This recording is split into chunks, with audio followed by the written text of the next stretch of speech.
And let's get some perspective on the impact of perennial rain. I'm now being joined on the news at 10 by a lecturer in the Department of Geography, University of Lagos, Dr. Mayowa Fatona. Thanks a lot for joining us on the news at 10. Good evening. Thank you very much. Now, the pictures that are coming in across the states, very disturbing pictures, I have to say, and in many cases you see houses there submerged. How worried are you about the images you see? Very worried, but one thing is clear. We keep discussing these things year in, year out. The key in disaster management is preparedness.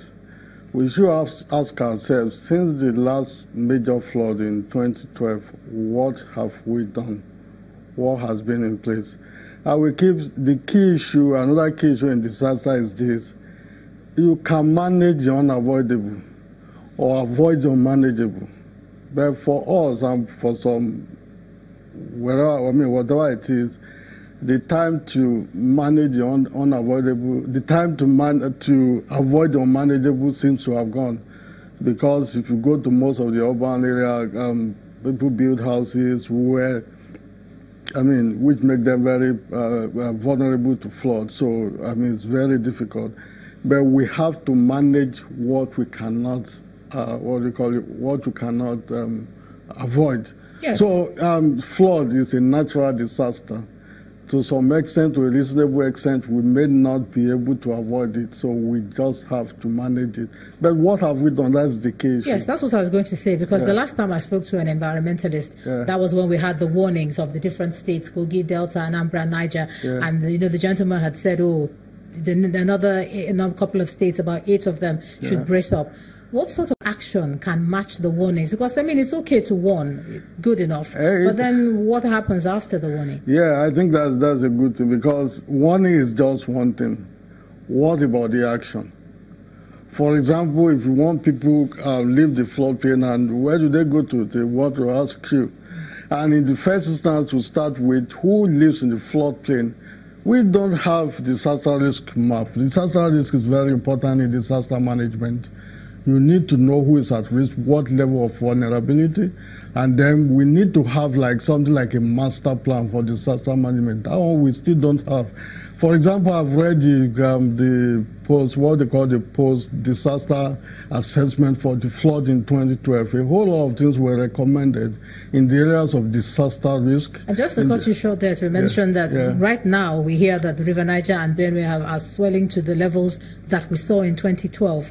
That warning is out there. It's more likely, because if you understand the hydrology of the Niger itself, this is October. Most of the waters are coming from the headwaters in the Futajallon Plateau in Guinea. Moves about 3,000 kilometers to get to, about 4,000 kilometers to get to Nigeria, to get to around Lokoja. So they won't get there until around this time.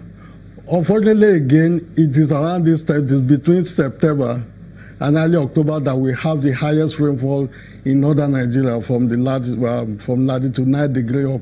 So it's a compounded problem. But this is not new. That is the key issue. We know this. Of course, there are issues about climate change. We cannot predict when, the rain is going to fall, so on and so forth. You say this is not new. Oh, yeah. But then we also have from other geologists, etc., saying that the rain that we see now is not following any conventional pattern. Even this morning, you see the way the rain came down in Lagos. So quickly now, what to do, about it? The key issue is still about preparedness. We need to anticipate and act. And again, everybody has to give, because we keep saying disaster management is everybody's business. It's not the duty of the federal government alone. It's the duty of the state, the duty of the local government, and it's the duty of individual. So, of course, another thing is that a whole lot of resources has to be devoted to research. We need to get data. We need to get data about vulnerability, about risk, and what have you, so that you can act. Because some of these things sometimes are context specific, place and context specific. what you need to do in one place might not be exactly what you have to do in another place. And so a whole lot of study has to be done. We still don't have some of these, these studies. If we have them, so to say, there's no action. Like I was telling you about the 2012 post-disaster assessment, there was a whole lot of recommendation that borders on preparedness, that borders on disaster risk assessment. I can't see any of them on the ground. That's the key issue. It's good, you might say, okay, it's going to, flooding is going to happen, and people should evacuate. The first thing they want to ask, who is to evacuate? Who lives in the floodplain? These are some of the issues that we have to resolve. All right, Dr. Mayowa Fatana, Department of Geography, lecturer there at the University of Lagos. Thanks for sharing your thoughts on the news at 10 tonight. Thank you very much.